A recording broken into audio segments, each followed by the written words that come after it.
Hey wonderful people, today I'm going to cover my list of the top 5 hexes in Dark Souls 2. Hexes, or dark magic, is one of the most prominent schools of magic in Dark Souls 2, especially that you can access them early in game. Moreover, I already done the top 5 pyromancies, sorceries and miracles in Dark Souls 2 previously, so if you want to check out these videos, please check down in the description. So without further ado, let's start.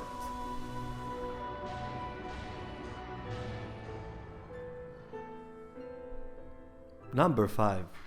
Resonant Soul and Great Resonant Soul. Both of these spells can be purchased early on from Falcon the Outcast NPC in Huntman's Copse. And in order to talk to this NPC, you should have at least 10 intelligence and 10 in faith. Both of these spells require souls to get the maximum benefits out of the damage. And if you have 0 souls, you won't get almost any damage, no damage at all. For Resonant Soul, you need 100 souls per cast to get the full damage. And for Great Resonant Soul, you need 500 souls for full damage. So that's 5 times more than Resonant Soul. So how does people approach this is, Resonant Soul can be used in PvE because it's more practical, because especially in the beginning of the game you can't risk losing 500 souls every time you use Great Resonant Soul. So people go for Resonant Soul in PvE. And for Great Resonant Soul, people usually use this in PvP because it does more damage, and at that point when you're PvPing you should have more souls and will be able to use it more freely without thinking of the cost of the spell. For me, I usually use Great Resonant Souls because I usually PvP, and Great Resonant Soul has few casts, while Resonant Souls have more casts than Great Resonant Soul. And both of these spells need 2 spell slots or 2 attunements to use, which is a bit on the high end compared to other schools of magic. Also, Great Resonant Soul and Resonant Soul were nerfed twice or more a while back because they had way more casts, almost double as now, and they did way more damage. It was actually unbelievable how high damage it did before, and I'm happy that From Software fixed this to balance this spell. In PvE, this weapon is straightforward. You press the L2, L1 button and the projectile goes to your enemy, and they usually can't dodge it in PvE. There is minimal tracking, but tracking does exist, so at the end before they hit the target it can home in at the right or left, which is good, always good. However, in PvP it is very easy to dodge this spell, since when you cast the spell, it's very you can see your opponent can see it beforehand visually while you're casting.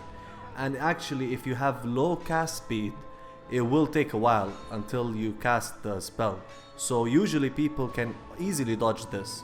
That's why you should use this with caution and at the right time, usually when your opponent is doing an action with the recovery time, or when you have the chance while they're running away.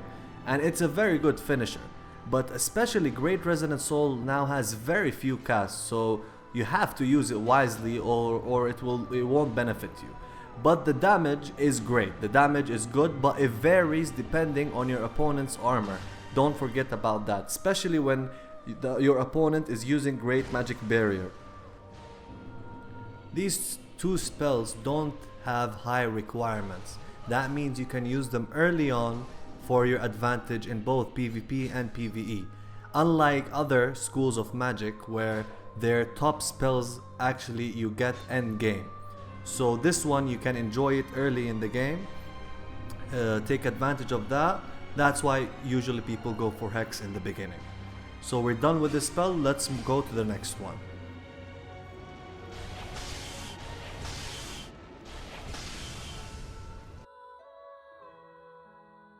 Number 4.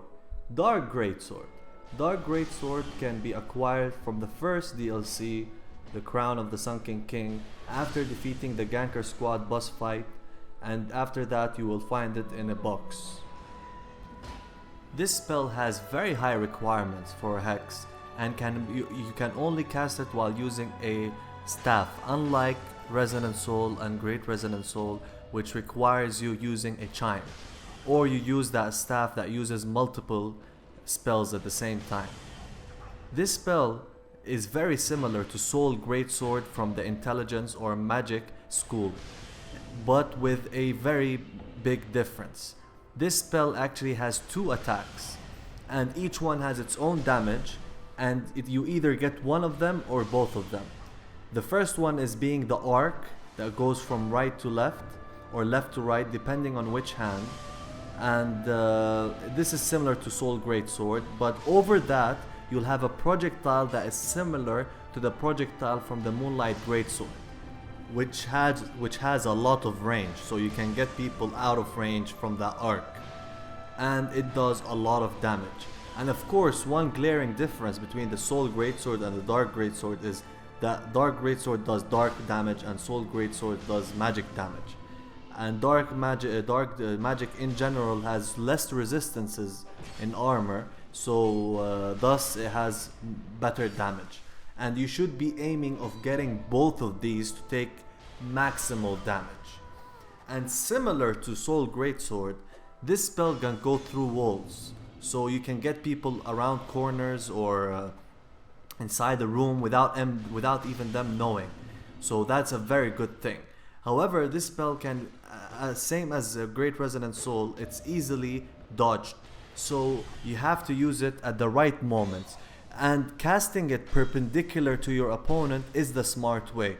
Instead of using it while facing your opponent, you should go to a different angle, since that arc almost goes to 280 degrees, like not full 360, but it does go around you, so you can still hit them. However, the projectile goes in front of you, so mix and match, guys, mix and match. And that's of course in the PvP perspective. However, in PvE perspective, this spell is actually one of the best in the game, since you can hit limitless number of people, unlimited enemies, because you have that wide arc. And it's very good for crowd control in PvE. Very good spell, definitely. However, the drawback is that it just has very high requirements, and you actually need the DLC to get this spell. And of course, on top of all that, it just looks cool. I love it. The cool factor and the cool factor on this spell is very high. So we're done with this spell. Let's move to the next one.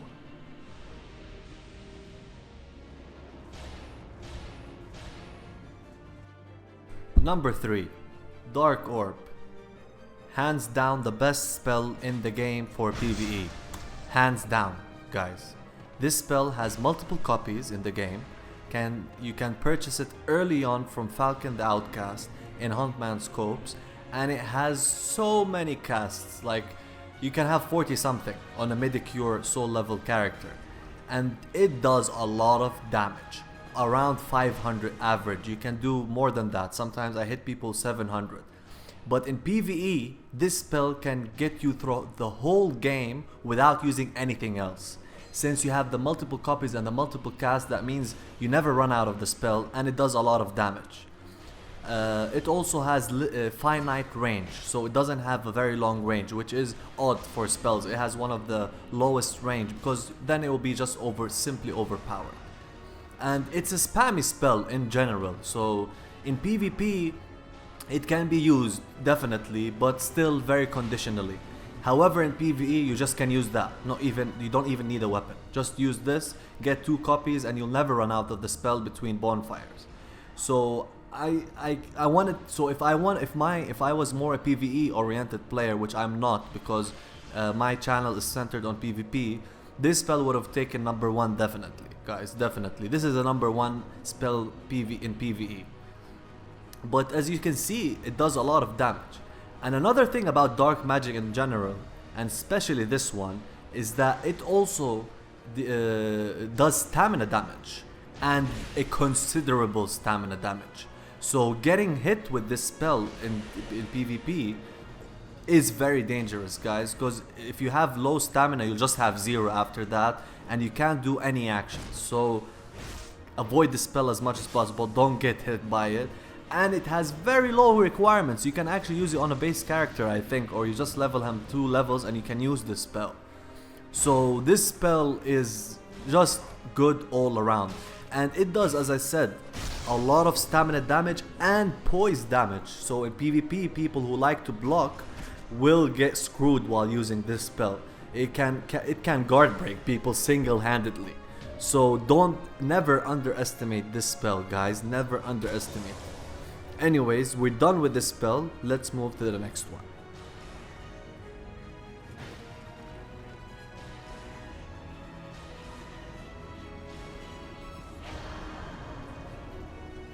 Number 2, Scraps of Life, or alternatively, Dark Storm. Scraps of Life is the best area of effect for a Hex, and in my opinion, the best area of effect in the game. Even better than the Outcry and the Firestorm and the Fire Tempest for pyromancies. Since this one lingers for a long time, like 4 seconds after you cast it, and it has very high poise damage. And it was nerfed multiple times, at least 2 times. It was just simply overpowered, since you can use it over and over. After your opponent gets stunned and drop on the floor, you can use it over and over and they will keep getting stunned until death. And guess what? You can still do that. So this spell is nothing to be joking about. And it has very low requirements and you can get multiple copies in the game. So you can have a lot of casts. And this one especially is good for PvP. In PvE, sorry, it has limited use. But the difference between this one and Dark Storm is this one is similar to pyromancies. It has pillars that goes out from the floor. Unlike Dark Storm, which is above the ground, has much higher requirements and actually uses 2 attunement or spell slots. So this one is better, lower requirement, and just needs 1 attunement. So Scraps of Life is definitely the more superior one. And using it with a Stone Ring, which increases poise damage, just stuns everyone.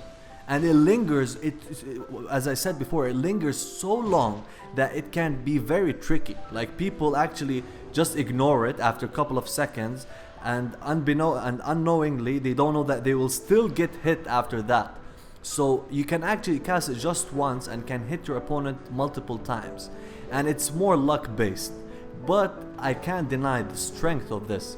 And how you can use this is after you do a backstab, guard break, parries, you can use this and you'll have a chance to hit your opponent after they get up, a very high chance.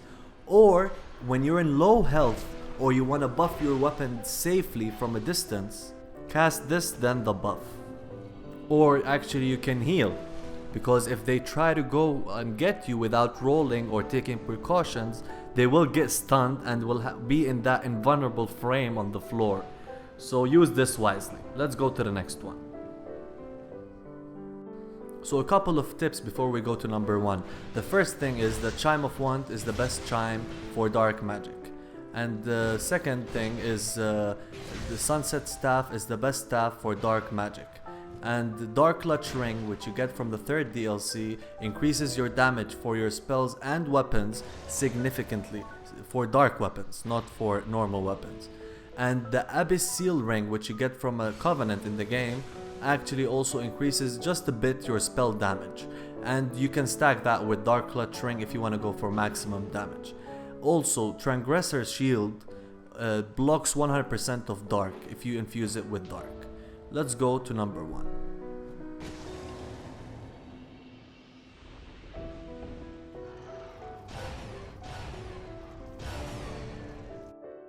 Number 1, Climax. If you already chosen this spell, you're already 100% on the evil side, because this spell cannot be used effectively unless you invade as a red, so you have to join the Brotherhood of Blood Covenant. And that's for many reasons, majorly because you will use all your souls to use this spell once. Use all your souls to use this spell once. Yes. And how do I put this number 1? Well, this spell one-shots almost 90% of people in Dark Souls 2. And one-shotting is nothing it's just too much. One shot is just, there's nothing like it in the game. Nothing that can one shot in this way. You can call it try hard, you can call it a scrub, you can call it whatever you want, but this spell exists in the game. And yes, it takes all your souls. That's why it has to be used in a very specific way. First of all, you have to reach the build that you want. So if you're aiming for soul level 200, for example, for a climax build, you just stop, because after that, when you dedicate yourself for climax, you're dedicating the whole build for the spell. And since you use all your souls, leveling up is not an option. And why is it you have to be in Brotherhood of Blood? Because you want to replenish every time you kill someone. And you don't get souls, you only get souls in the Brotherhood of Blood. So when you kill people, you get souls. So the tactic or the strategy is you kill the person and you replenish that souls to kill the next person. And that's especially very useful when you're playing in a gang situation or in 3 versus 1 situation. Since you won't be afraid for using it on the White Phantom, because after he dies you'll take the soul, so you can use it on the second White Phantom or the host. And this spell also follows the Great Resonant Soul and the Resonant Soul mechanic, which you have to use souls. And it depends on how much souls you have, you do damage. And it does the maximum damage it does on 5,000. So if you have 99,999,099,099 souls, that won't make a difference if it was 5,000 only. So yeah, 5,000 you get the maximum damage. And actually you can see me using this spell while I have less than 5,000 damage, and I still one-shot people on 2,000 something souls. So you can still use it when it's lower, but never use it when it's 0. It'll be like nothing, it'll do almost no damage. So that's a trick, you have to have a clear mindset that you're using this spell. And of course you only have one shot on using this spell, so missing can destroy the whole plan. That's why you have to use it at the right moment. And no matter how good your opponent is, everybody has a weakness and everybody will do something that they will be vulnerable, and that's what you're gonna take advantage of when using this spell. You have to take advantage of these weakness points of your opponent. Now this spell unfortunately cannot be used in the arena, because when you kill someone in the arena you get no souls, so you go to the next opponent and you have no souls. Now if you want to use this spell in PvE, it's not practical, but it still can be used. And how? You can get souls, you know these items that you replenish souls, like boss souls or the brave soul or soul of a hero, whatever. There's one actually that gives you exactly 5,000. So if you can stack on that or stack on other souls, you can replenish by using that item. And it does a lot of damage in both PvP and PvE. It can hit 3,500 guys. So even if you go maximum health, you can still get one shot by this spell. Which is funny. It's funny, you know. And actually I had so many kills I had to cut half of it.